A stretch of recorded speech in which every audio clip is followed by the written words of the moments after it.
Komisi Independen Pemilihan atau KIP Aceh Singkil dan Pemkab hingga kini belum juga tetapkan titik pesemangan alat peraga kampanye di Kabupaten Aceh Singkil. KIP telah menyurati pemerintah kabupaten setempat untuk menetapkan lokasi-lokasi pemasangan alat peraga kampanye pada 11 kecamatan. Namun, KIP masih belum menerima balasan surat. Kendati pemilihan umum tahun 2024 semakin dekat, namun KIP Aceh Singkil dan Pemkab Aceh Singkil belum juga menetapkan lokasi titik pemasangan alat peraga kampanye atau APK.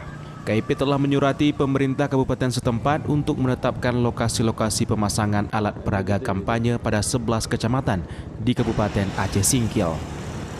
Surat yang dilayangkan KIP itu pada hari Jumat tanggal 20 Oktober 2023. Namun hingga saat ini KIP masih belum menerima balasan surat dari Pemkab setempat.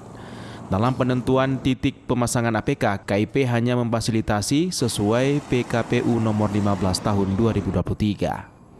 Jadi untuk saat ini kami atas nama lembaga penyelenggara pemilu atau KIP Kabupaten Aceh Singkil sudah menyurati pemerintah daerah, yaitu pada hari Jumat yang lalu untuk meminta titik-titiknya itu pemasangan APK itu di mana.